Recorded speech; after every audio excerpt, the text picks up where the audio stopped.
All right, I think we're gonna get started. Thanks everyone for being here. I'm really excited. This is the second IndieWebCamp we've done in Austin. And thanks everyone. I know some people traveled. Thanks for making it to Austin. Welcome. Hope you have a good time in Austin.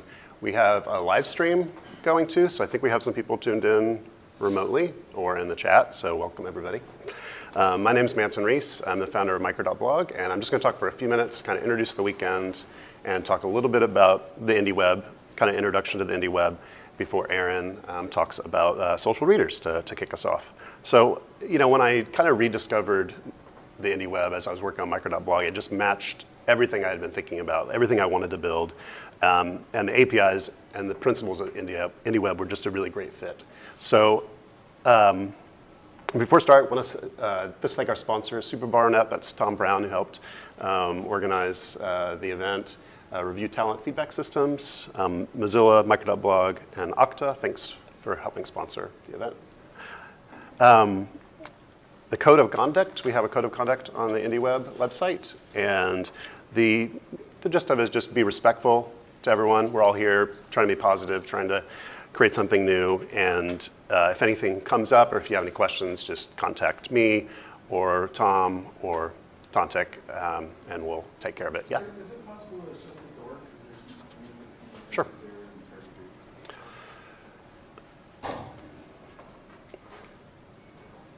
You forgot the door. Yeah, two of them. Sounds better already. Thanks. So yeah, the code of conduct is online, but yeah, just be respectful and let us know if anything comes up.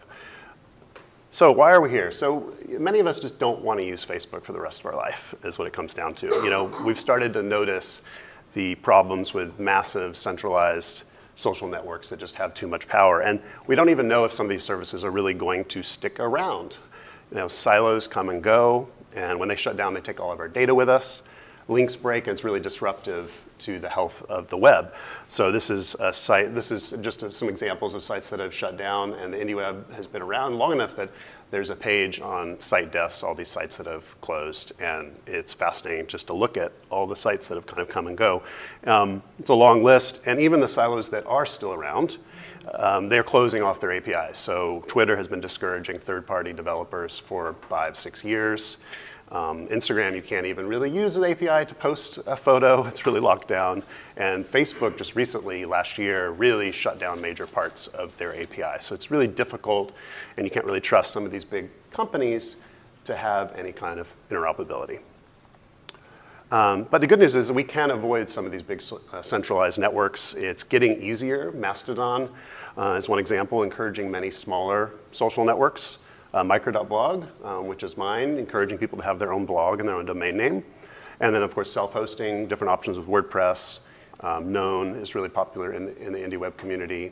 And static blogging engines like Jekyll and Hugo. There's a bunch of options, including just kind of rolling your own blog. And so we can post to our own blog and still connect out to the other big social networks like Twitter and Facebook. So this is an example. On the left, this is my blog. I had a couple blog posts yesterday about the IndieWebCamp.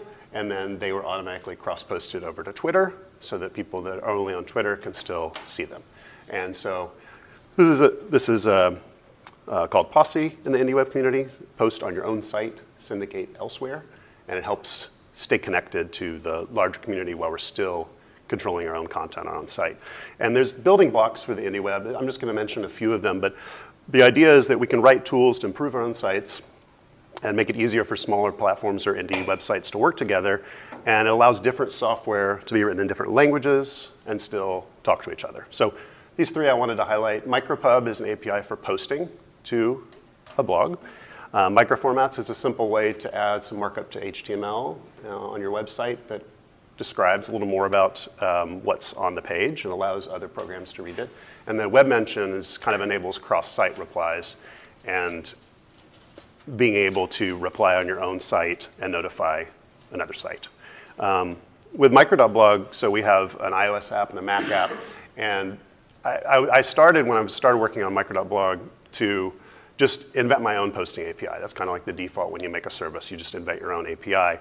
And when I learned more about micropub, I just threw out everything I'd been working on and just used micropub only. Because if you use a standard like micropub, it's a W3C recommendation now, then you get compatibility with other tools. So not only can the micro.blog apps post to blogs hosted elsewhere, not on micro.blog, but other tools like Quill or Own Your Gram for photos, or even like specialized tools like Indie Book Club can post to micro.blog through micropub.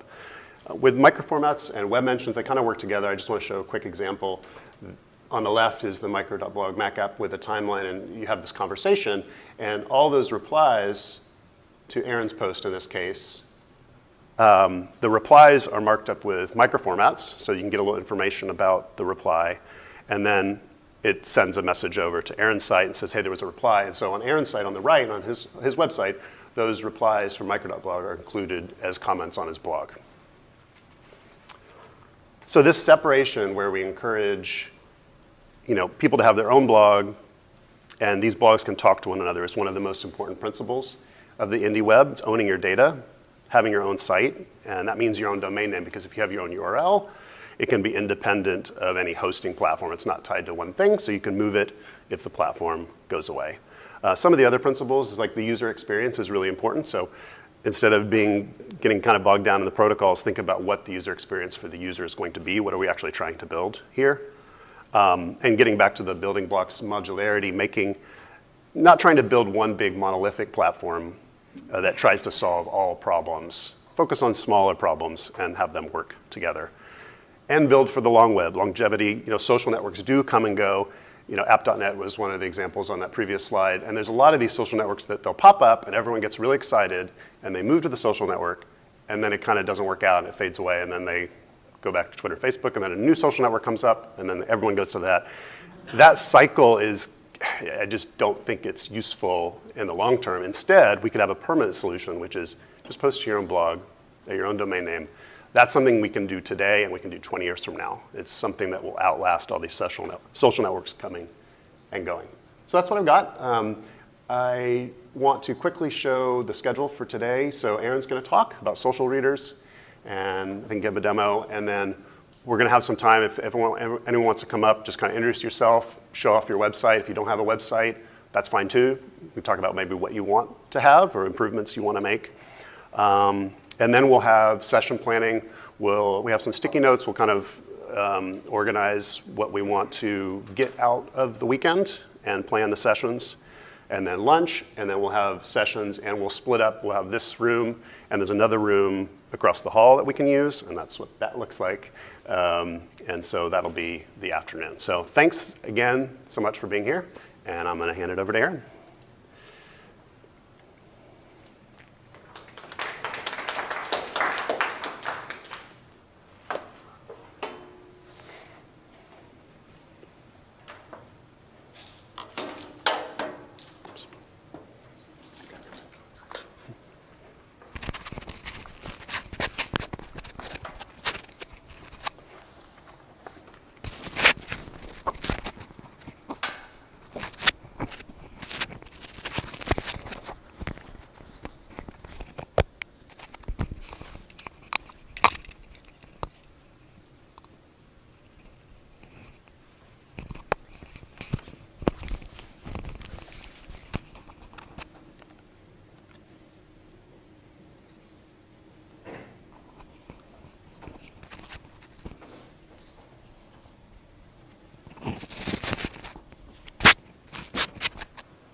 All right, good morning, everybody. Hi, I'm Aaron Parecki, and I am going to share a little bit about the state of social readers on the indie web, which is something that I've been really excited about for a long time.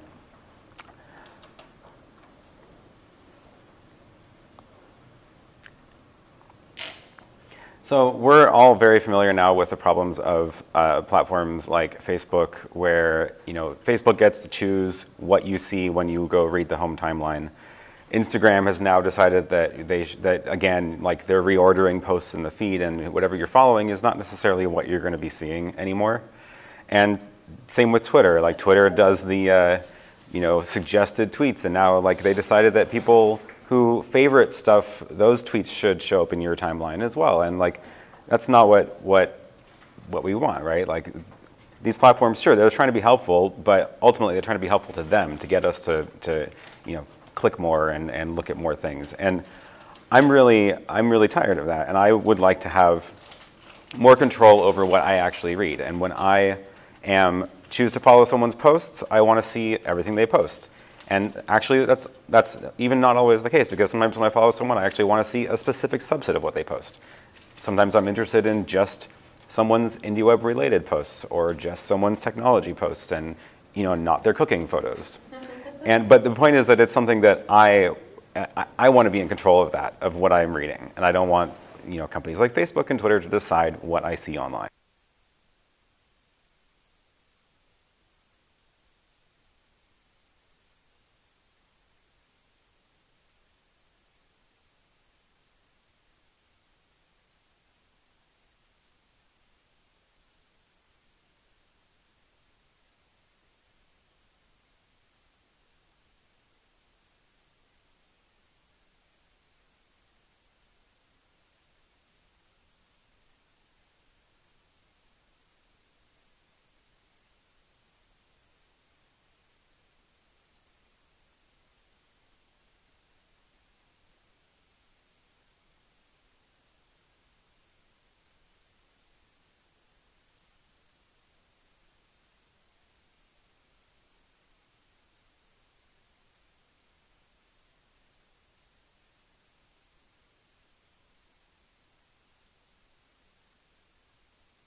Try that. Sorry about that. Okay, that should be on. Thanks. So one of the reasons that Twitter and Facebook took off is that they are read-write. Like when you're reading someone's content, there is a button right there, and you can click, and then you can write back to them, and they will see what you wrote. And that's not something that most of the RSS readers and things in that realm ever did, because it just wasn't really part of the ecosystem. And that's what we really need to bring into this picture to be able to do this with independent blogs and independent websites. And that is where the idea of this social reader comes in. So this is how I now interact with the internet online. I have pretty much stopped going to Facebook. I have stopped visiting twitter.com. I don't use the Twitter apps anymore. Instead, I have all of my friends and feeds and things that I want to read going into my own social reader. And like Twitter and like these new tools, I have buttons where I can interact with the posts. So if I want to go and respond to something, I can click a button, type a reply, and that is, when I click reply, that actually ends up getting posted to my website. And then the post lives on my site. So this reader is really just like an interface. It's not like where the data lives. It's not a service that is hosting content.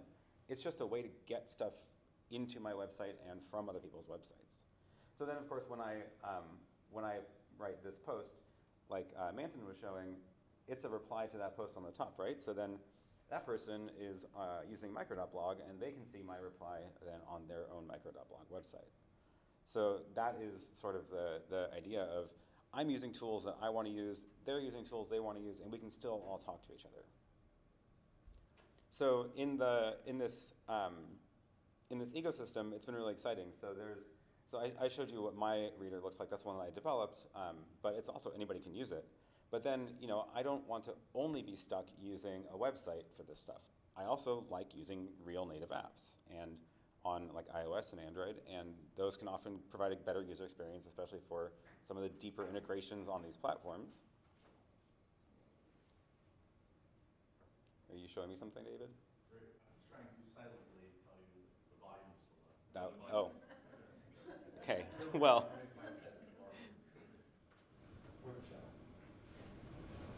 I'll try to bump it up here. That looks a little better. Okay. So I'm using, I wrote a web-based tool for this, but it's great when there's other versions of these tools. So the idea here is that this is actually 2 different apps, one for iOS, one for Android, written by 2 different people. And if I go and download these apps, it'll actually connect to the same data. And then I will see the same content that I read on the web presented in these apps, and the same interactions are possible. So when I click reply and type a reply to something there, it'll still then post to my website, and everything continues to live in that same world. So that is really powerful because now there's more options for people, and there's different tools people can choose depending on what kind of device they're using and their preferences of how they want to interact with this stuff. But it's all the same data underneath. There's also a JavaScript-based another web-based tool that is called Together, and this is again the same idea where it's the same data underneath and it's the same feeds that I'm following, but now it's presented differently. And this is pretty cool because there's a nice photo grid where this will pull out all the photo posts of the people I'm following and present them in a nice grid view. And the software I wrote doesn't do that.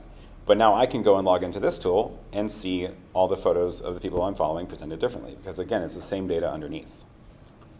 And there's another app called Exter Reader. And this is, again, the same idea. These are all written by different people, but they're all speaking the same language and can all connect to the same data underneath. So, if you just look at these screenshots, they look like just, okay, this is some interesting app. But the thing that's where it gets interesting is that this is connected under the hood by open protocols, and these are independent websites talking together, and they're all interchangeable. So the feeds that I'm following actually live on a server in a place that's under my control. And when you go and follow feeds, those live in a place under your control. And the apps that you use to connect to those don't actually store those subscriptions, which is a very different model from current RSS readers, where the current RSS readers tend to store those subscriptions, and then you have to worry about moving the subscriptions to another reader, which is usually a pretty drastic change. So this is more like bringing those subscriptions into your own control as well. And so Aperture is the software that I wrote that does that subscription management, and that's the thing that's where I go and add friends and add feeds I'm following. And I launched this last year and made it open to anybody to actually use. So you can go there and sign up, and it'll walk you through basically a way to put it onto your website. But there's a bunch of other options now too. Over the last year, it's been really exciting to watch as more people are building more of these servers that do this subscription management. And that's what we really need in order to have a real open ecosystem in this, is not just one software that's doing feed management and feed subscriptions. We need multiple different things put together so that people have more choices, more options, and they can all work slightly differently, and still, as long as they still speak the same protocol. So if you're using WordPress, there's a WordPress plugin that's in development that does this. There's also a WordPress plugin for Aperture, which will just make it work magically. There's a Drupal plugin that's coming along very nicely. It does all of the IndieWeb stuff as well as this reader aspect of it. And then there's a handful of these standalone projects that you can either install on your own server or sometimes use a hosted version of them. And they're written in different languages, and you can deploy them differently. So you can take your pick and set up one of these servers to read, to manage these subscriptions, and then use any of these IndieWeb apps to go and actually interact with that data and interact with them from your own site. So that is a lot of that. That's what's been going on in this world over the last year or so. It's been really fun to watch as from last IndieWeb Summit, where I launched Aperture to the public, to now all of these things existing, and the apps have come a long way since then as well. So yeah, thanks. And I guess we will turn it over to personal site demos now. Do you want to up and introduce that?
think it's on now.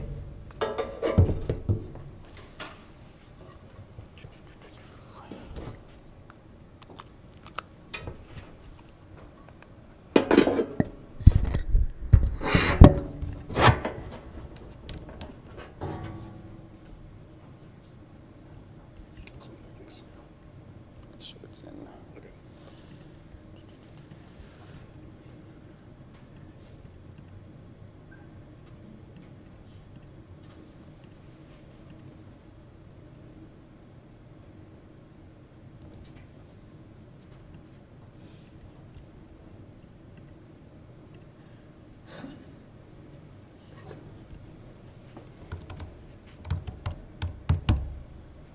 Oh, that would help.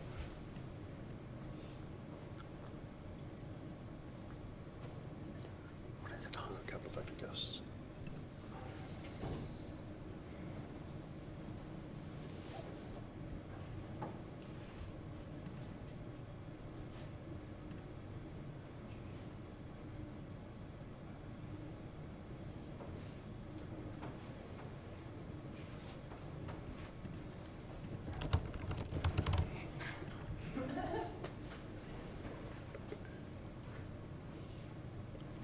That's the real email address. That's just to prevent spam.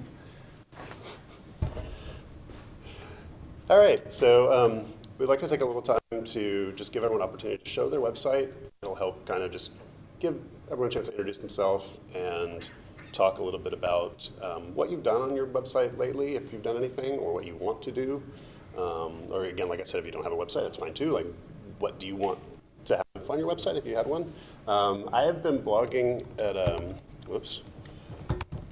manson.org for I think about 17 years. I always know I started at South by Southwest in 2002. So every time March comes around, I'm like, it's the anniversary of when I was blogging, and it's kind of a nice time to. I usually post something that's like a way to kind of look back on some old posts, because one of the things I really like about blogging is actually having that record of like, oh yeah, I was at IndieWebCamp that day, and this is the photo I took, and this is kind of what I was interested in, because I find that those posts sometimes years later actually much more interesting and valuable than they seem today, when they just seem kind of ordinary, but later they seem really interesting.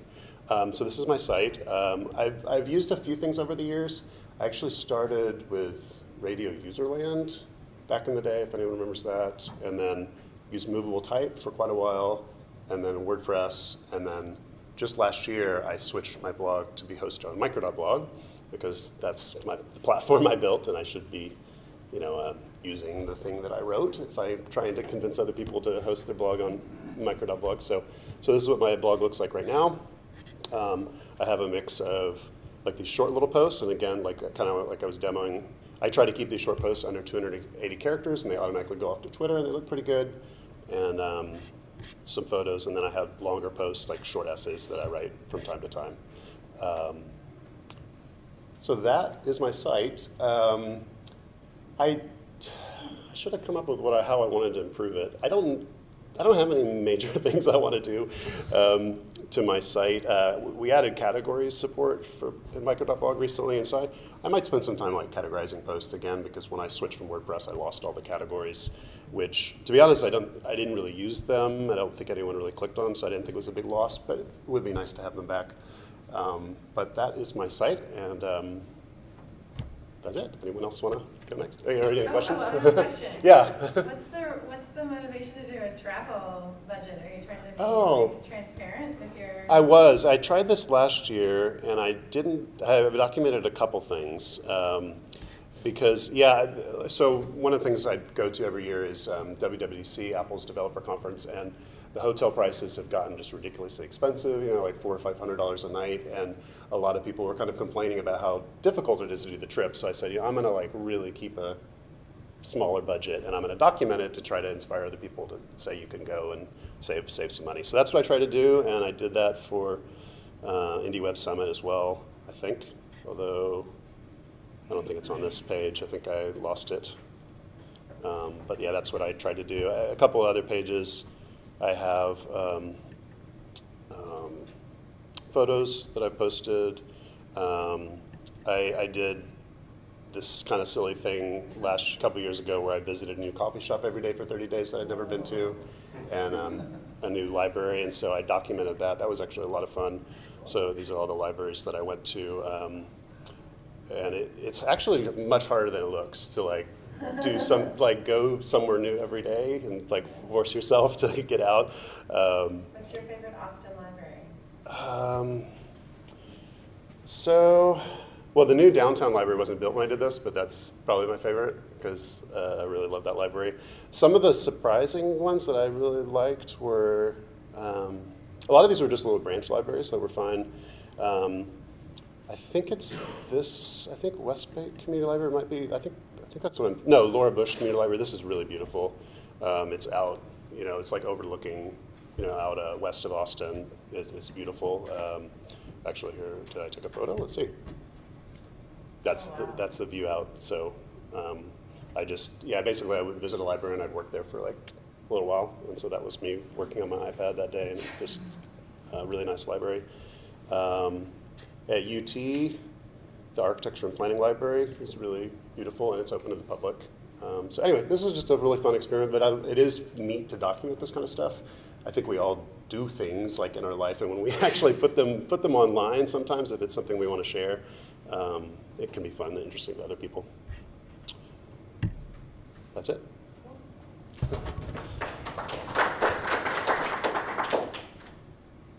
Anyone want to go next? Okay. Yeah, I think that'll be fine.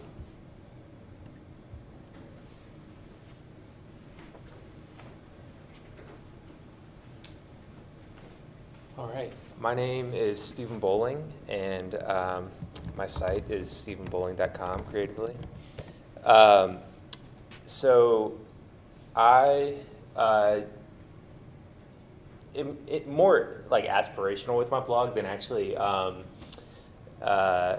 use it. I get bogged down a lot in the tools of like, let me build all this crap so that I can post to my blog, and then I don't post to my blog a whole lot. So right now it's basically connected to micro.blog, to cross-post to Twitter. So I'll post on here, things go into Twitter, and then I mostly interact with people from there. But I like to have everything stored on my site because a lot of times these services go away, and I like to own it. So I have it broken down into small posts where I can do notes and links and things like that. And then I have longer posts, and I like to do these, but they take a lot of time. They're usually technical in nature, so I use a system called Craft CMS. That's what my site's built on. It's not open source, but it's they have a free version you can use. And all the code is available online in GitHub and all that. You just have to pay a license if you want certain features. So I do these long form posts too, and I like to do more of this type of stuff to explain like how to build something. It just takes all the time to put it together. I also bring in my photos from Instagram. So this just uses their API to scrape the JSON feed like every 5 minutes and bring the photos into the site. So I can have a backup of that. And an aspirational goal for my site is to build location tracking in. I've been into that for years, so I have like 8 years of location data. It was originally in this awesome app called Moves that automatically tracks your activity, so it'll tell you you ran 3 miles today and you drove this distance. But that shut down, so that's like one of the reasons to track it, to own your content. I had my site built to import from the Moves API and keep all my location data, and so that's actually in the back end of my site. I just don't display it anywhere publicly. And so I use Aaron's tool. He has an iOS app that that tracks your location in the background, and so I have all my history from when Move shut down also stored on another tool. What's the name of it? Compass, yeah. So I have that installed on the server, but I haven't connected it anywhere. And there's also a really great app for iOS called Arc that tracks data, and so I have that running all the time, and it doesn't send it anywhere, it just stores it on your device.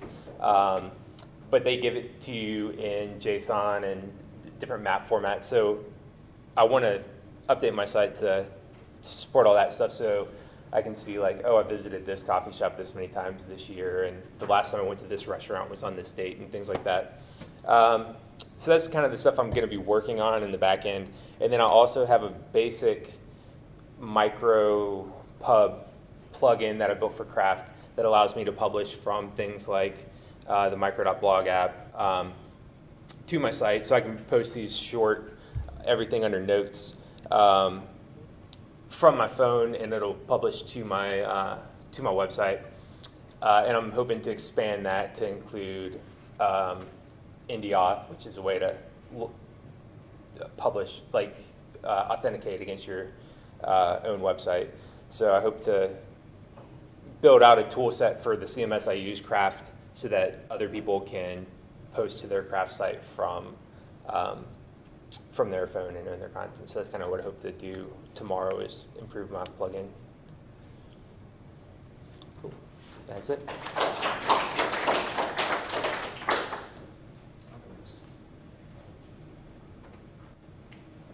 So my name is Neil Nazareth, and there was something in that talk that I wanted to continue on that thread. So I love to travel.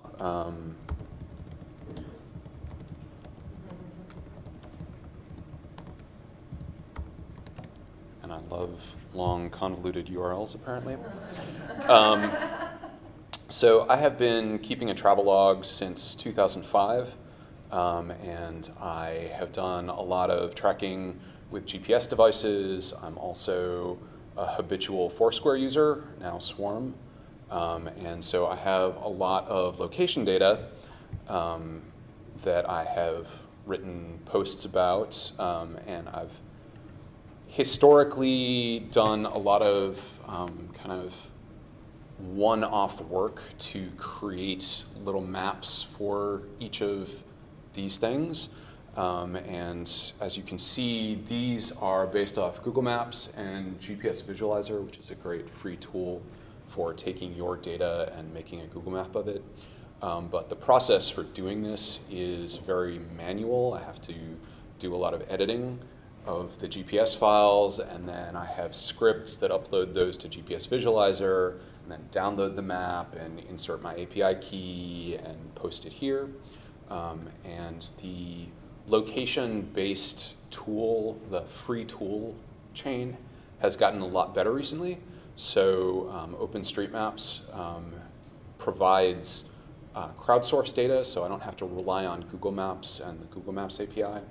And I have recently been playing with a tool called leaflet.js, which makes it very easy to create these maps. So I'm working on creating a system where I can create these maps, annotate them, provide links into them, all using open source and publicly available tools. That is not currently on the open web. I'm still very much developing it, but that's what I hope to work on.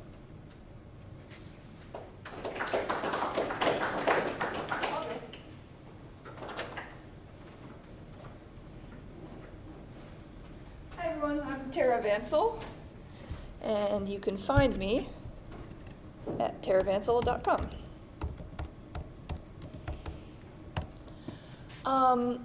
This is a pretty simple static site operation, and I have some minor aspirations to make this a little bit easier to use for me. So I basically use this blog for posting photos of my nails. I love doing nails, and blogging. I have a few other sections, but I think the nails section is the thing I'm most excited about improving. I also post these images on Instagram. I have an Instagram nails account. And my website is almost always behind my Instagram account because Instagram's interface is so nice. I can upload on mobile. I can edit the photos in there if I don't feel like doing it manually. And so what I usually do is manually scrape those images from Instagram and then put them into posts on my blog. I'd really like to automate that because I'm getting a little bit tired of doing it manually. Yeah, other than that, I think I'm pretty happy with my website. All of y'all have some really cool advanced setups that allow you to talk to each other and interact with each other, but I don't really like talking to people online all that much. So I'm probably just going to keep my website as a place for me to talk to the world. Yeah, that's it. Thanks.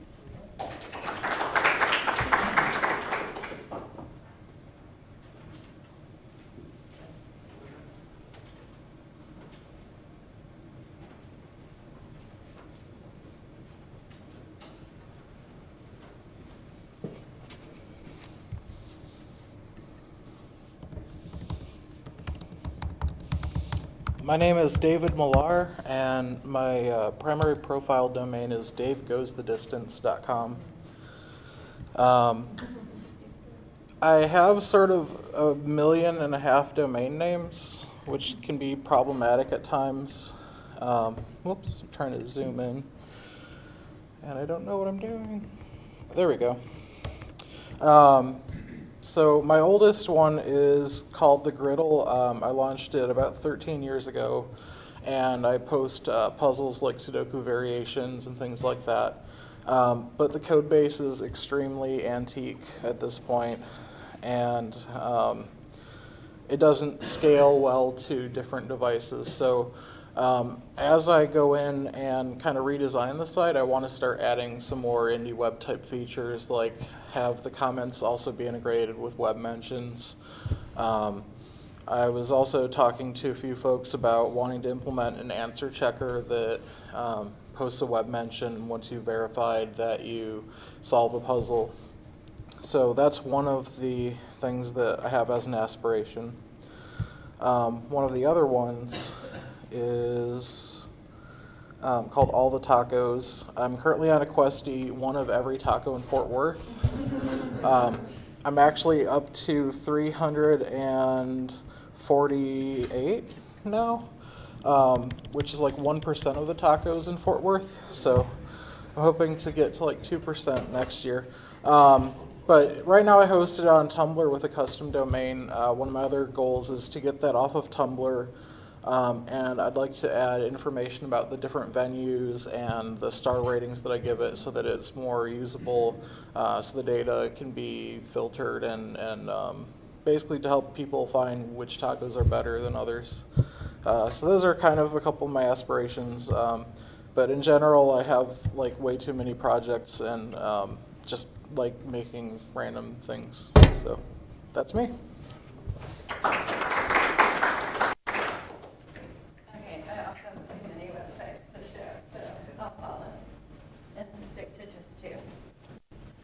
Hi everyone, my name is Raina Harris, so you can go to RAYNAM as in money, HARRIS. I think it's at github.com.io. I can't ever remember. There we go, github.io. So my website's hosted on GitHub. I use a Jekyll theme. I wanted to keep the first part pretty boring. I linked to GitHub. I thought I took away Facebook because it's broken. Instagram, Twitter, LinkedIn. Have a CV. I'm a scientist, so I use Markdown to build my whole website. It's text-based. I have my publications as well as some quick links to them. And then I do have a blog with a handful of things. So I don't love blogging, but I do it occasionally. More importantly, so in addition to being a scientist, sometimes I do like community management, community engagement. And one of the projects I'm working on right now is this National Geographic funded video series called I Can Science. We don't have an official website yet because this is so much easier to do on my own computer.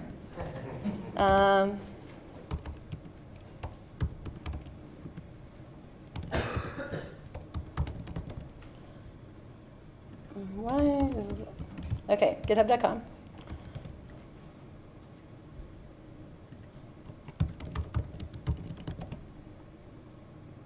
Okay. Oh, and it's probably private. This is why it's okay.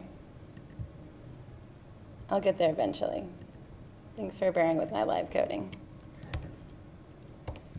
I can science. I can science, I promise. Whew, okay. So I Can Science, it's this documentary series that we're working on that tells the story right now of just 6 female scientists in Puerto Rico. And so one of the things that really struck me with the first talk is about how can I link things that are going on in Twitter, like the API sucks, so I can no longer, if someone, we've pretty much standardized this I_can_science handle for Twitter and for Instagram, but when each time we have a new series come out, a short little 5-minute video, I also want to have a blog about it. I also want to have tweets about it. I also want to have a Twitter post about it, and I would love, so oftentimes I feel like the blog itself gets less comments than the Instagram or the Twitter thing. So I'm really excited to be able to, like, once it's just a pilot phase. We just did the filming like 2 weeks ago, how I can integrate all those comments into one place. And like this could be the one-stop shop for everyone to come and then learn more about sciencing. Okay, thanks.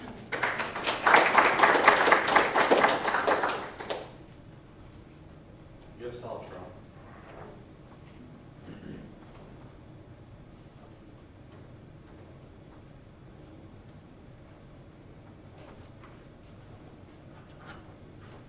Just to be fair, I have a 3-person demo. So there are 2 people who are not here, who I am also co-demoing. Sorry. So while I plug this in, my name is David Shansky. I am known in this community on various times as that WordPress guy who keeps writing WordPress stuff. So, why is it every time it wants to extend the screen instead of mirroring it? 1 second. Make sure you put it in 1080 mode. I'm sure there's a setting for that somewhere. And when I find it, I will put it in 1080 mode.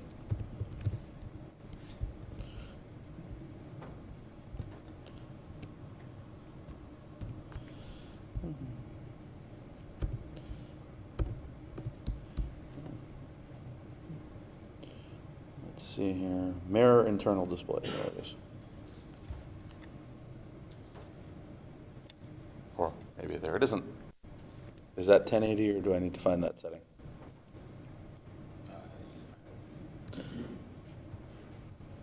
Display size.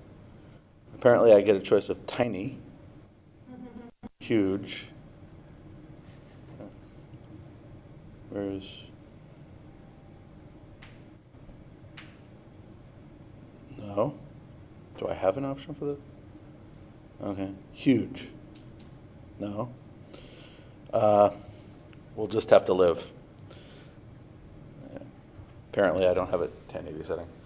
So, can I make that thing hide? So, this is again a Duo demo. So, this is my website. It is a WordPress site where there are a bunch of WordPress specific features. But today I wanted to show you something very quickly. This is indigenous for Android, which was mentioned during the, and now also in WordPress was mentioned the micro subclient, which is Yarns for WordPress, and this is a demo of it with some of the most prolific writers in the community. I tried to pick people who frequently post so that there would be posts to see, so there it is, including this lovely giant map of the fact that Aaron is apparently at the Beverly Medical Center. Hey, what was that mention about glitch? That would be Greg McFerry mentioning glitch. So for people starting out on glitch, apparently he will try to create a walkthrough demo as part of his weekend project. So the other nice thing about this is you can also post with it, and the post interface just had a nice little refresh. This is a dev site because I don't have everything fixed on my main site. But some of the nice integrated features that aren't available in anything but the combination of the WordPress micropop system and indigenous would be the ability to suggest, should have one here,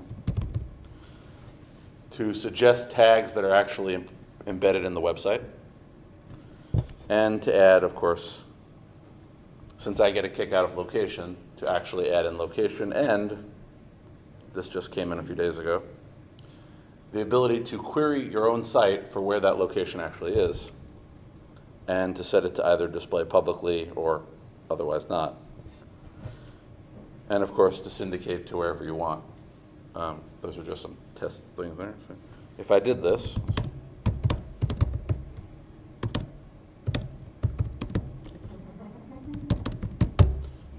and hit post,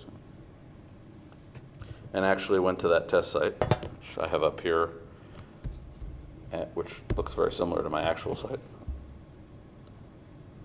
So here is my very boring test.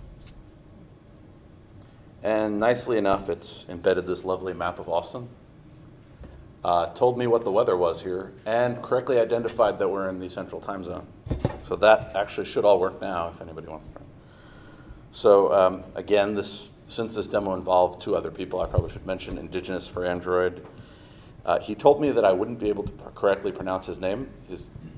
I asked him exactly how to pronounce it. So he told me I should use his screen name, which is Swentel. You can find him. And of course, the microsub endpoint for WordPress is Jack Jameson, who is in the chat room if anybody wants to say hi to him. So if anybody's interested in any of that or WordPress related things, invariably somebody asks me to do a WordPress session, so happy to. And if you want to bring back the demo laptop. I will demo myself since I'm up here.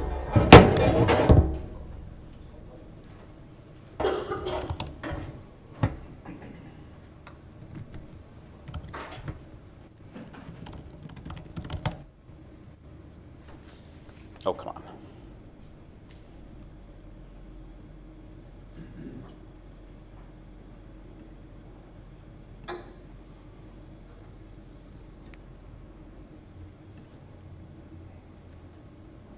I'm Aaron Parecki. My website is aaronparecki.com, and if you can't spell that, it's aaronpk.com. So this is my website, and I just want to show a couple of things on it. There seems to be a nice theme going on here around location. So I would like to point out that up at this top, there's a banner that says, I am currently in Austin. And that is because I run my iPhone app Overland, and it's always pushing my current location up. And anytime I'm not in Portland, that shows up on my site. Only if I'm not in Portland. So I think that's pretty cool. I did that recently. One of the, I also wanted to point out my photo situation, since Tara mentioned Instagram. I also use Instagram because it turns out Instagram is a really good app. It is a nice functional app, and it has good photo editing tools built into it. And I use it because I like the app. But I also obviously don't want my photos to only live on Instagram. So I have this set up where anytime I post a photo on Instagram, it gets automatically posted to my website. So a lot of these photos are going to be things that are from Instagram. Aw, my cat. And the way that works is because my site supports MicroPub, which is a standard for creating posts on my site. And there's a tool that I wrote a long time ago now called ownyourgram.com. And if you want to do this as well, then set up a MicroPub endpoint for your site, which could be just installing a WordPress plugin or Drupal plugin. And if you're writing code by hand, it's also a pretty small amount of code. And there's plugins for Jekyll and things like that. And then you go here and you connect your site up, and then it'll just start working automatically. And these are all the people who are using it right now, which is pretty cool. This is the latest photo from everybody who's set this up. Yeah, that's a long list. That got longer than last time I looked. So we're up to 28,000 photos rescued from Instagram. So pretty happy about that. So a little plug for Instagram, or for Own Your Gram. And then the last thing that I added to my site is very, very minor improvement. But my site used to not include my own photo here in my replies. So it was fine on my home page, because obviously it's my home page and my photos at the top, and then you can very clearly see that these are all my posts because they're my post on my homepage. But as soon as you would look at things I was replying to, it then was a little bit weird that my own photo wasn't there because it was only the other person's photo. So I added my photo here on all the posts so that it's a little bit more obvious that that's something that I wrote versus something that somebody else wrote. So minor improvement, but that's what this is all about, small things. So I'll set this up for somebody else. Okay, go. Thanks.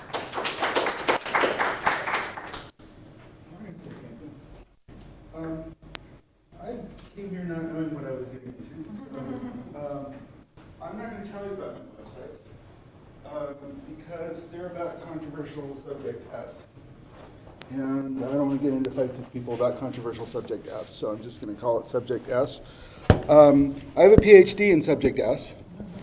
And subject S is a subject of political controversy, and there's a lot of bad noise about it.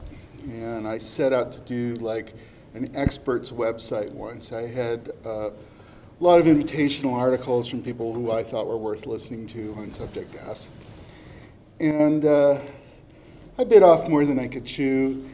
But anyway, that if I was to show you a website, it would be that thing which has been moribund for about 4 years and which I'd like to start up again with my own code base if I could.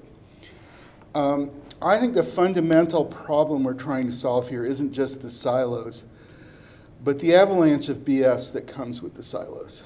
And what I would like to see us develop, what I'd like to, thrilled to see this community. It's very exciting to me. It's kind of talking about stuff that I've been thinking about for years and been sort of by myself, because people in controversial subject S are not really web-oriented.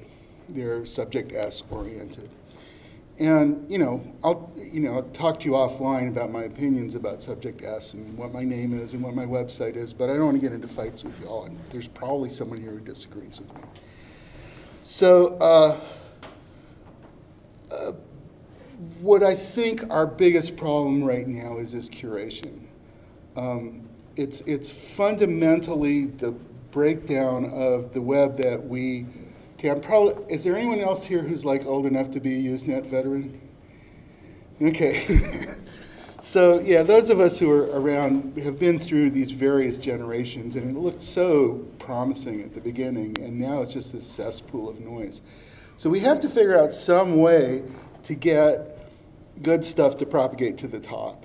And there have been some efforts. Slashdot was originally designed to do that, as if that succeeded. But we need some sort of curation layer on top of all this stuff so that when we have public conversations, there's some sort of way of detecting who knows what they're talking about and who's talking through their hat. So that's kind of my interest here. I'm sort of semi-pro. I can hack together a Django site. I'm probably not as diligent a coder as most of y'all, but I'm very interested in this topic. So that's pretty much what I have to say.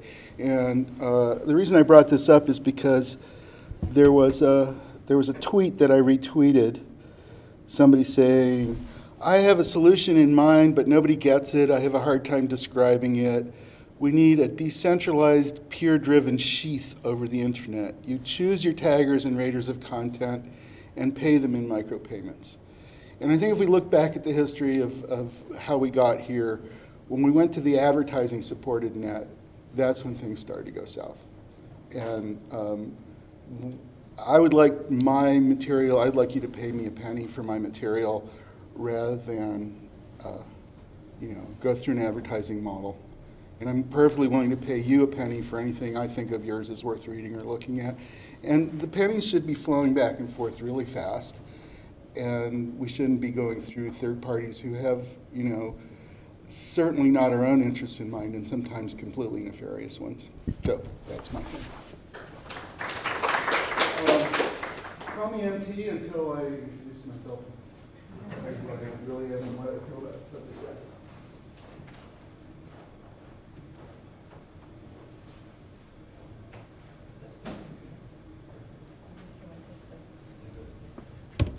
Who's next?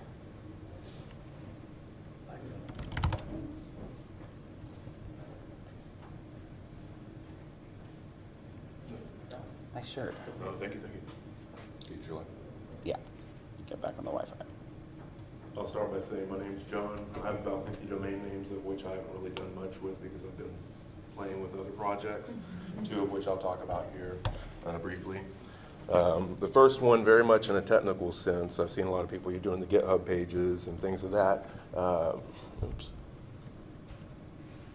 I guess I should ask, how many people here are familiar with or can deploy Kubernetes stacks? Anybody? All right. Well, been working with a close friend on a way to actually allow people who do not know how to do it to just have a little self-contained instance that more or less will spin one up. You can use it long-term, treat it like a temporary environment where you're not paying other people for resources. In-game, this site, it's on GitHub pages, Surge, and Netlify, and it's actually being proxied by Cloudflare. So if any of those 3 static services go down, Cloudflare will disseminate, but otherwise, the reason I bring it up,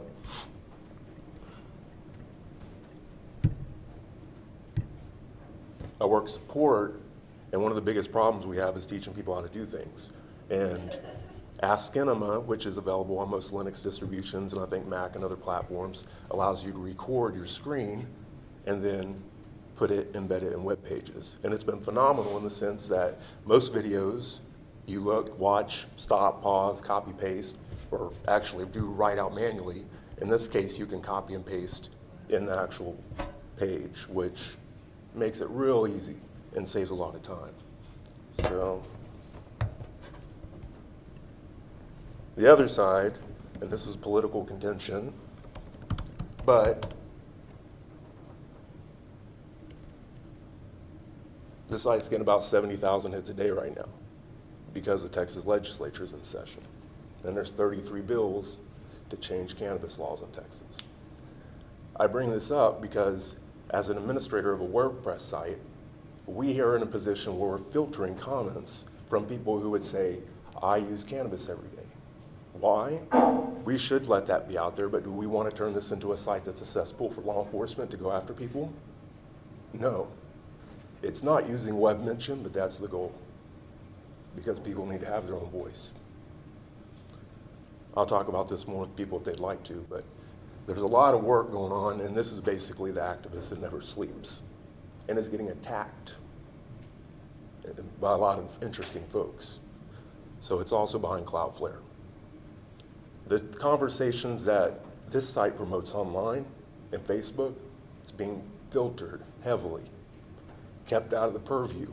Patients' testimonies are being deleted.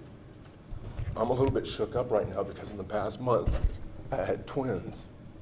And because I'm a veteran and I admitted using cannabis, CPS has been talking about taking my kids. Welcome to Texas. There's a power behind these tools. And there's also a power behind the filtering that's taking place in those silos. I'll leave it at that.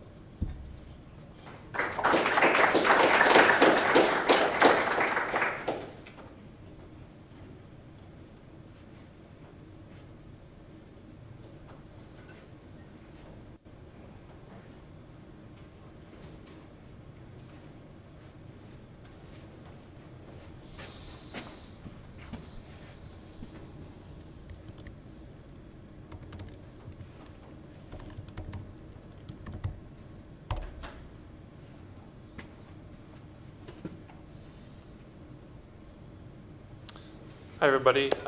My name is Gregor Morrill. My website is gregorlove.com. I don't have anything really too new to show. I've been blogging here for a really long time. Mostly just personal blogs. Sometimes I do technical stuff. I'm doing an AMA post right now, so if anybody wants to ask me something silly or serious. One thing I've been playing around a little bit with is CSS Grid for my article archives page. I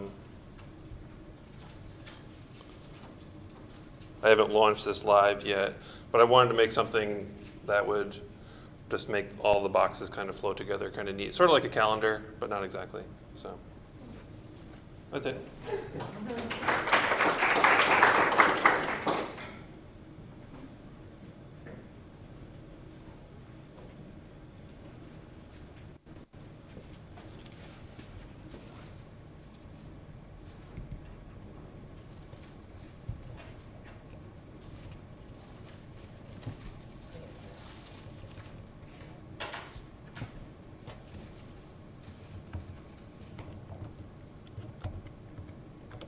My name's Tom Brown. I blog at here'stomwiththeweather.com. And one of the things I've done since the last IndieWebCamp Austin is worked with a local EFF Austin here to, they had a existing WordPress blog using the 2016 theme, and we upgraded it to use David Shansky's fork so that it could do web mentions and all kinds of IndieWeb stuff. So I'll just show kind of an example here.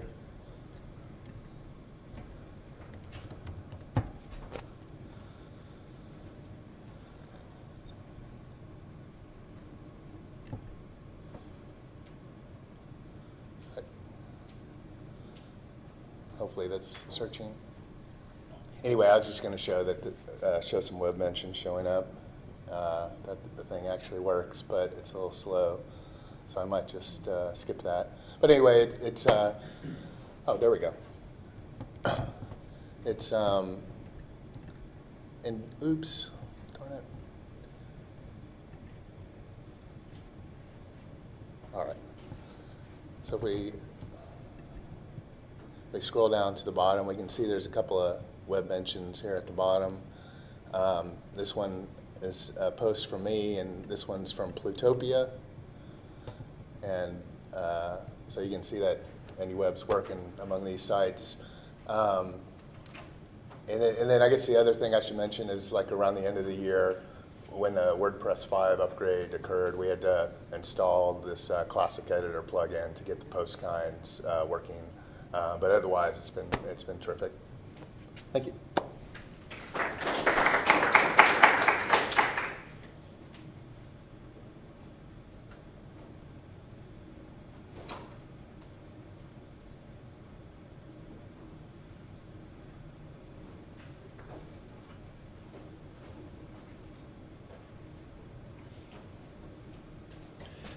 Hello, my name is Konstantin, and I have a couple of websites. Let me open one of them. So this is my main website, and I have a couple of media queries here. So you can see that if I zoom in, it actually changes the way that it looks.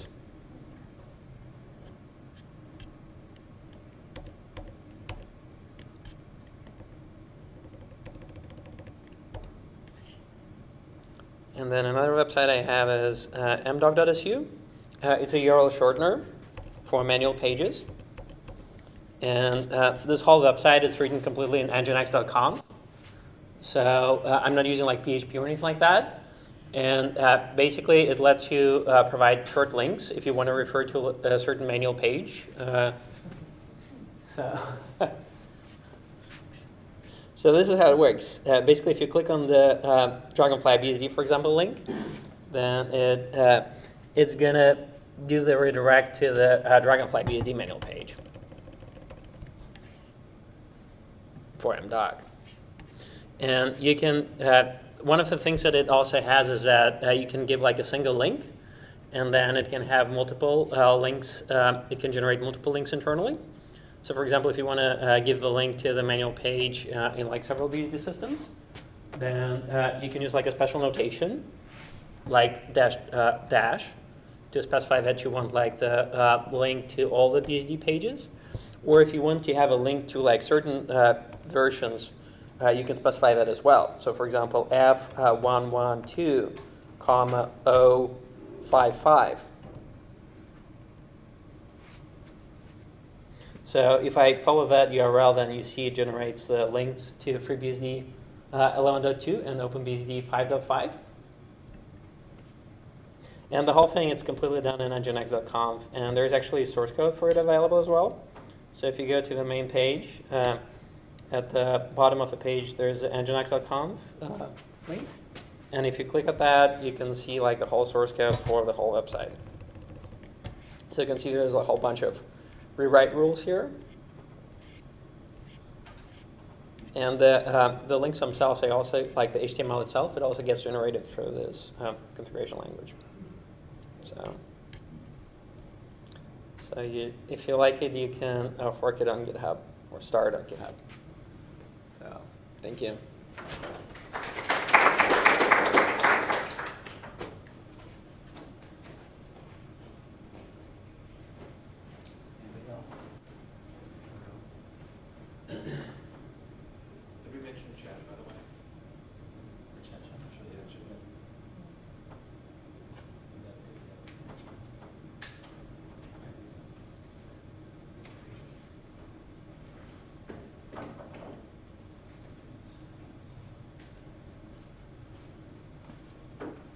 Hi, I'm Tontek, and first I'm going to show that we have a chat channel in case anyone wants to participate in informal chat about the indie web, which a bunch of folks are already on, but I realize not everyone might be on there.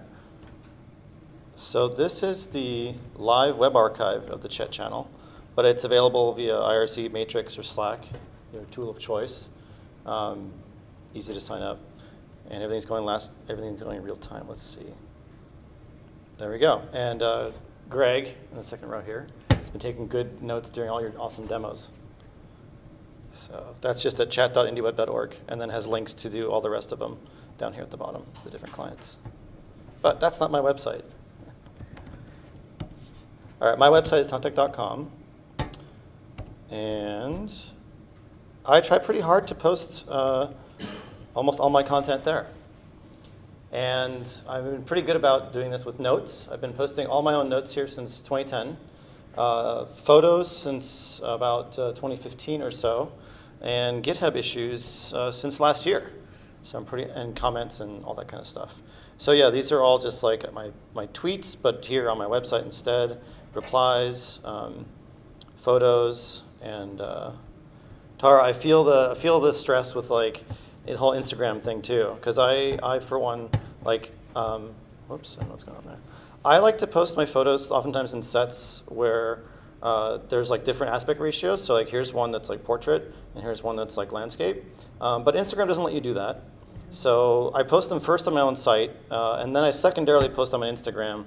And of course, you gotta like fit it into a square, fit the differently shaped photos into a square hole.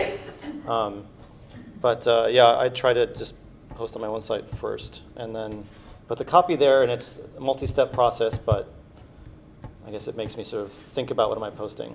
The most recent thing I implemented, so I've got these little navigation arrows, and I've had them since pretty close to the beginning, where I can go backwards in time to the previous posts. These are different things, like I liked a bunch of tweets, etc. And what I added was, the most recent thing I added, which I don't actually expose anywhere in the UI, is navigation between days. So this is a whole day, and then that's a whole day. Let's see if that worked. Yeah, there's a whole bunch of stuff that happened that day. And can I even, yeah, I can right arrow, left arrow between them. Yep. Yeah. And sometimes there's nothing, I didn't post anything on a day, and those are still blank. But these are all like doing full, there's no JavaScript here except the keystroke triggering the link. The entire render is happening on the web page, on the web server and coming back. So server-side rendering, yay, it still works. Anyway, that's it, that's my site.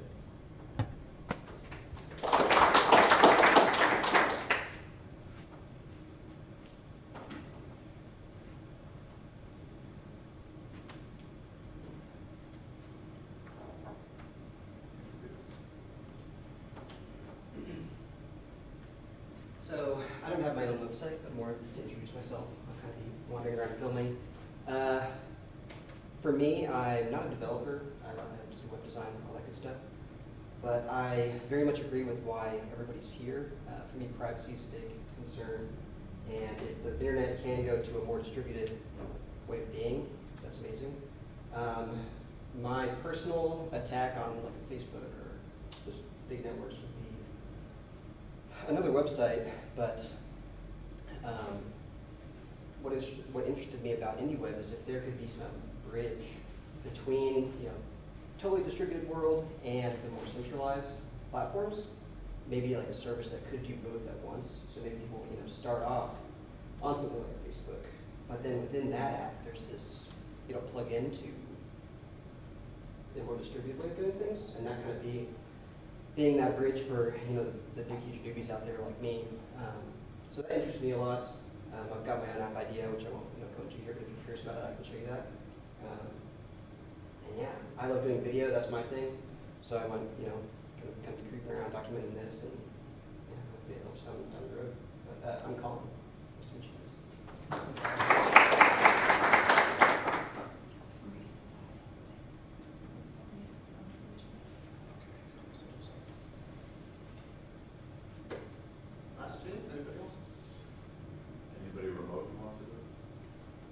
Chris Aldrich did drop his in the chat. I wasn't sure if it was just for chat or more.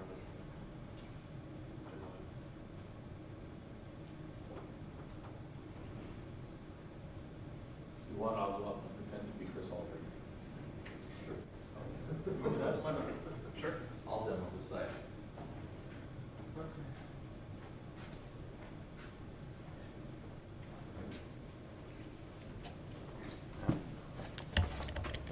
Connect to Wi-Fi.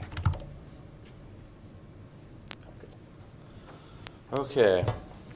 I am not Chris Aldrich, but I know his URL, so it is baffosaco.com. That is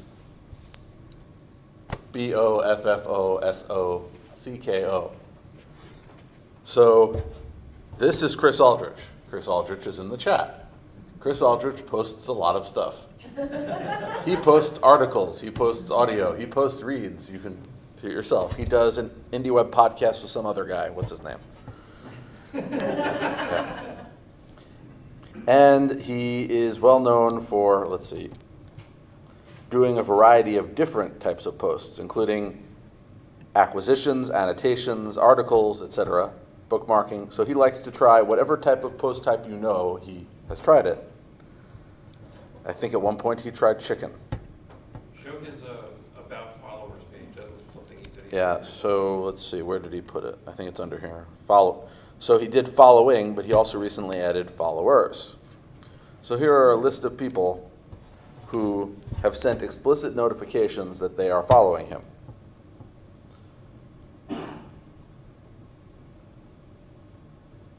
So he has collected them all here in this nice handy-dandy page. So on and so forth. Here are some. So one person actually did send a following post. Some of them just sent following notations. And there's mentions, and apparently he follows himself because I see his picture there. So that is Chris, who, once again, does a lot of stuff and joins whatever network, any social network you think of, he's probably joined it. And any type of post you can think of, including Firehose. I appreciate the inventiveness of that. There's Firehose. And I guess that is, unless somebody can see the chat room to see if he has his own comment on this, I guess that is all I can say about Chris. Except he's also the president of my fan club. So.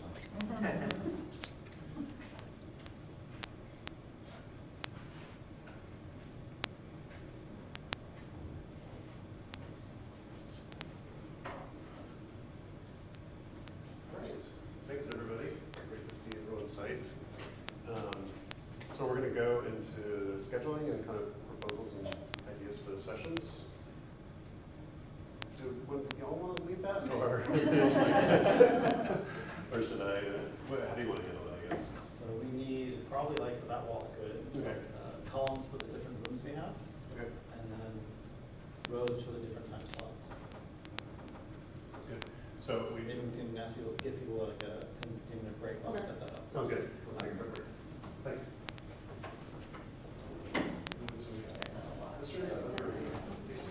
What's that? No. I think yours is locked on my side.